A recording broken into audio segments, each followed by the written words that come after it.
channel. My name is Kayla. Welcome if you're new. I like to tell scary stories I find fascinating on the internet.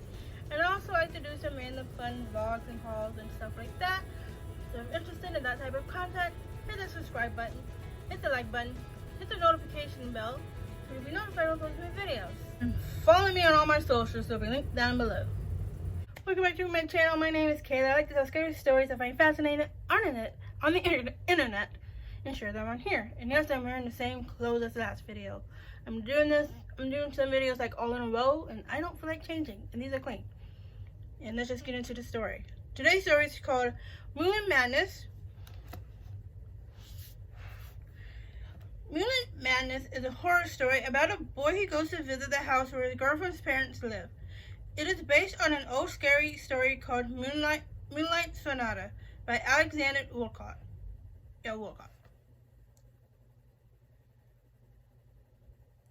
A few years ago, when I was still in university, and I started dating a girl named Jessica. She was beautiful, intelligent, and funny. She seemed to be the perfect girl, and I couldn't find a thing wrong with her. During the summer, my girlfriend invited me to visit her at her parents' house. Her mother was a nurse and worked the night shift.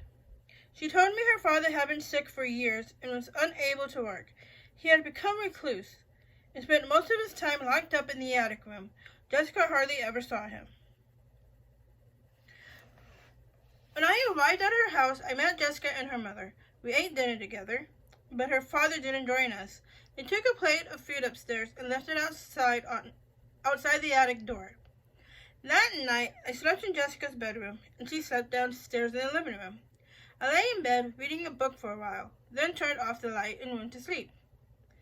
In the middle of the night, I was awoken by a strange noise. I heard something moving in the room. It took a few minutes for my eyes to adjust to the darkness, but I could make out a hunched figure sitting in the chair by the door. His hand was moving up and down, back and forth, and I could hear a voice muttering, 241, 242, 243, 244, 245. I was so shocked and frightened that I couldn't think clearly.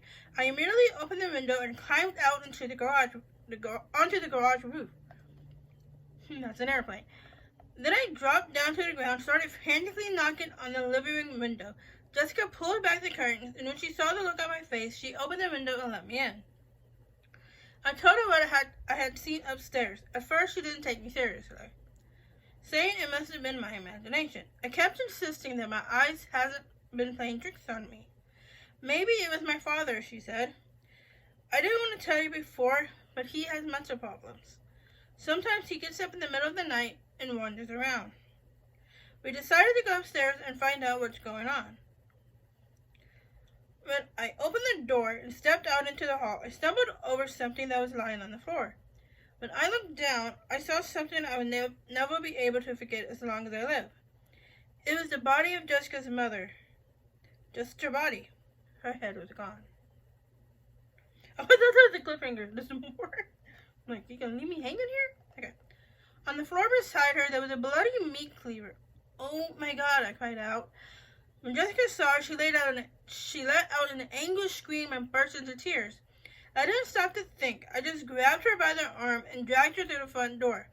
Together, we ran to the house next door and called the police.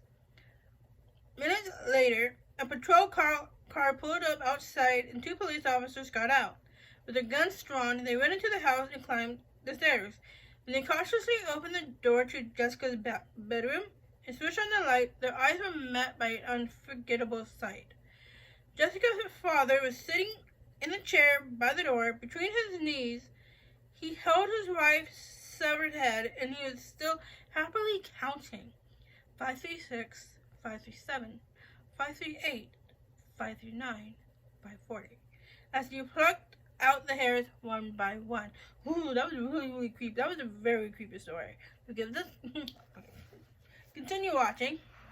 If you like the story, give the video a thumbs up. But we have one more to go. And story number 2. This one is called Fire. Which seemed very fitting because it's summer, like almost the end of summer. And also the beginning of Halloween. So kind of fitting. It works.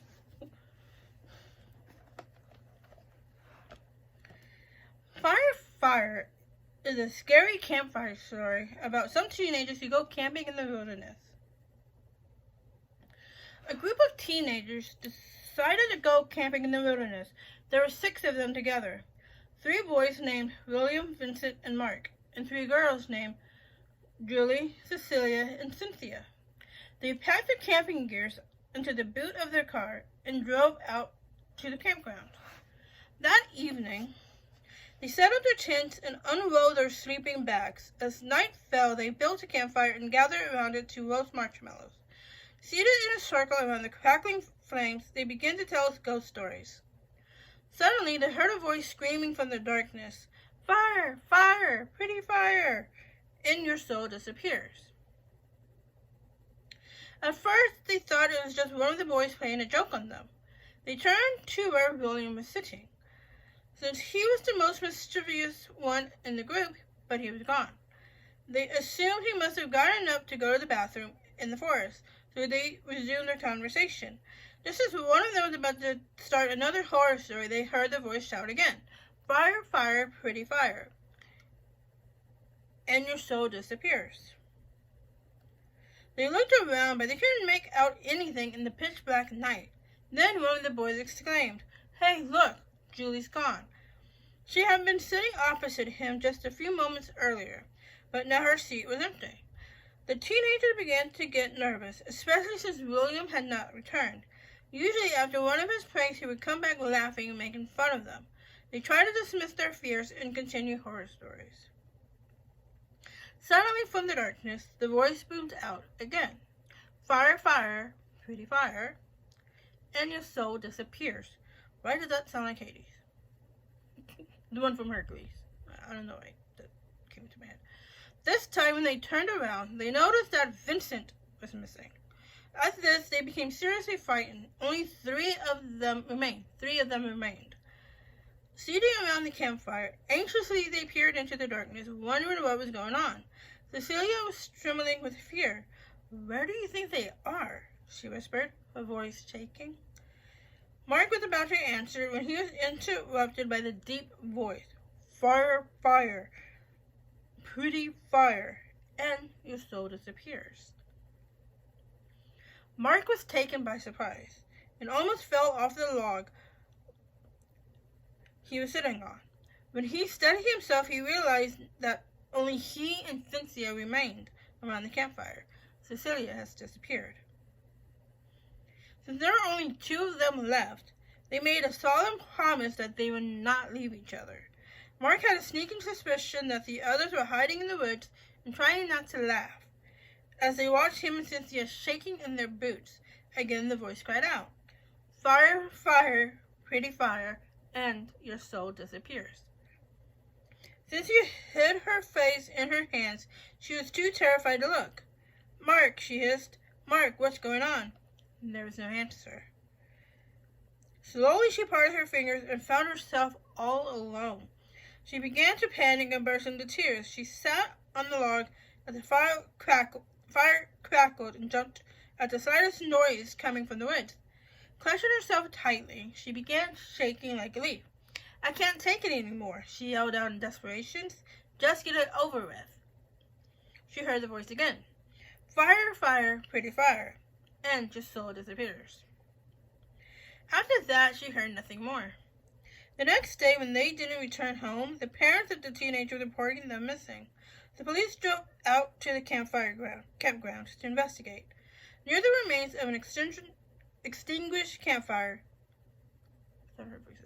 they found 6 headless corpses. One of the officers approached the bodies to take a closer look, when suddenly he heard a voice scream out, "Fire, fire, pretty fire," and your soul disappears. He turned just in time to see a madman rushing at him with a bloody knife. Ooh, that's creepy. Well, give this video a like. Ow. Oh. Yeah. Give this video, gonna hurt my knee. Give this video a like if you liked it. Subscribe, hit the notification bell, and I'll see you in the next type of content. Hit the subscribe button, hit the like button, hit the notification bell, so you'll be notified when I post my videos. And follow me on all my socials, so they'll be linked down below.